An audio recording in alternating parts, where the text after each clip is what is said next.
Hello everyone. इस video में मैं बताऊंगा कि लॉ में 71 मार्क्स मैंने कैसे स्कोर किया था। तो what was my technique basically to score such a good marks in the theory subject. तो बेसिकली क्या होता है, जो थ्योरी सब्जेक्ट होते हैं उसमें ये होता है कि हम पहले उसको पढ़ लेते हैं, रट भी लेते हैं, लेकिन फिर उसको हम भूल जाते हैं टाइम पे जब मेन आता है। उसके बाद जब एग्ज़ाम आता है तो हम उसको लिख नहीं पाते क्वेश्चन को अच्छे से कि कैसे हमें प्रेजेंट करना है। बहुत सारी चीज़ें हो जाती हैं, दिक्कतें हो जाती है कि हमें उसको नहीं समझ में आता है कैसे प्रेजेंट करना है। तो अब लॉ में मैंने 71 मार्क्स लाए थे।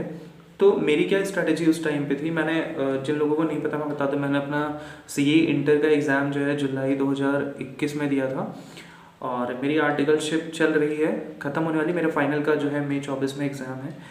तो मैं थ्योरी पढ़ ही रहा था, ऑडिट पढ़ रहा था, तो मुझे एक दिमाग में आया कि मैंने कैसे उस टाइम पे स्कोर किया था। तो मुझे इसके लिए स्ट्रैटेजी शेयर करनी चाहिए विद द जो नए बच्चे आ रहे हैं सीए इंटर वाले, जो उनको जानना पड़ेगा।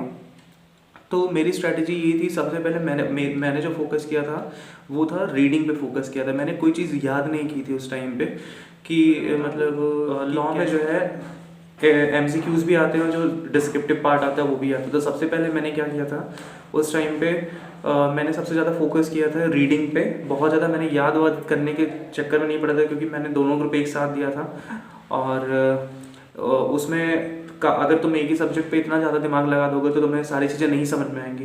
तो मैंने क्या किया था, मैंने रीड कर लिया था जितनी मैंने जो भी अपनी फैकल्टी से जितना पढ़ा हुआ था। बेसिकली मैंने उसको नोट्स बनाए हुए थे और बहुत कम नोट, मैंने एक दो चैप्टर की जो लॉ के इनिशियल वाले चैप्टर हैं उसको बनाने के बाद मैंने उसके बाद नोट नहीं बनाया हुआ था, क्योंकि मुझे समझ में नहीं आता, फालतू लिखने का कोई मतलब नहीं है। और फालतू जब तुम्हारे पास बुक्स हैं तुम उससे पढ़ सकते हो, अंडरलाइन कर लो बार बार वही रीड करने को।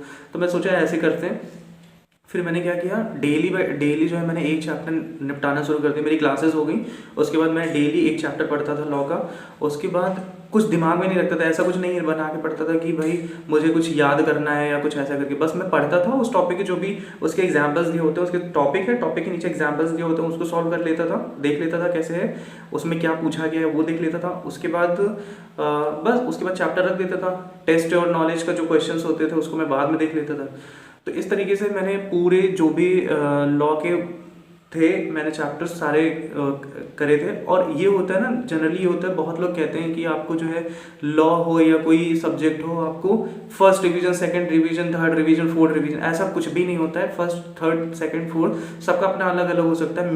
मेरे हिसाब से जो है कि लॉ और कोई भी थ्योरी सब्जेक्ट हो, ऑडिट हो या कोई भी थ्योरी सब्जेक्ट हो, आपको जो है एग्जाम डे तक कंटिन्यूसली पढ़ना होता है। क्योंकि अगर आप याद करोगे वैसे भी भूल जाओगे, अगर आप नहीं पढ़ोगे तो कोई मतलब ही नहीं है। तो डेली ये करो, बेटर ये करो कि कुछ ना कुछ डेली पढ़ते रहो उस पर्टिकुलर सब्जेक्ट का या थ्योरी का, और जो भी सब्सिक्वेंट एग्जाम्पल जो दिए हुए हैं नीचे वो तुम कर सकते हो। तो इस तरीके से मैंने लॉ और जो भी थ्योरी सब्जेक्ट था उस टाइम पे, मैंने अपना सीए इंटर जो है उसमें दिया हुआ था जुलाई 21 में। मेरा सीए फाइनल का एग्जाम है मई 24 में। तो इस तरीके से मैंने अपना सीए इंटर का पेपर दिया था और जो भी थ्योरी था मैंने उस तरीके से किया हुआ था।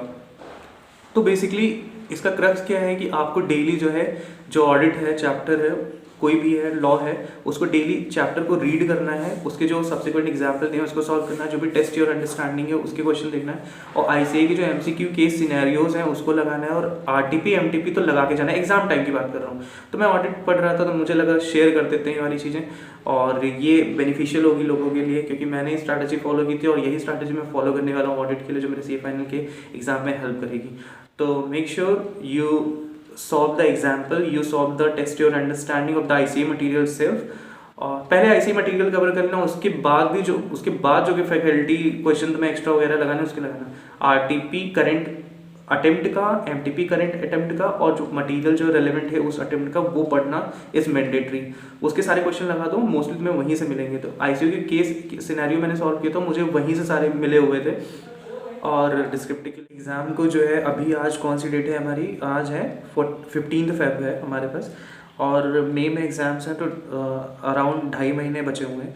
तो डेली टाइम है अभी, काफ़ी है। और रीड अगर करते रहोगे तो थ्योरी के बाद में प्रेशर नहीं आएगा। तो कंटिन्यूसली आप अभी से रीडिंग स्टार्ट करते हो, प्रैक्टिकल भी करते रहो। दिन भर में 2-2.5 घंटे थ्योरी को दे दो, उसके बाद आपका कंप्लीटली हो जाएगा। और क्वेश्चन भी साथ के साथ लगाते रहो, जो भी आरटीपी आईसीए ने इशू कर दी हुई है तो उसको देख लो, क्वेश्चन लगाते जाओ, प्रेजेंटेशन देख लो, आंसर राइटिंग की प्रैक्टिस कर लो, उसको सजेस्ट से मैच कर लो, कॉन्फिडेंस अपने आप ही बूस्ट अप हो जाएगा।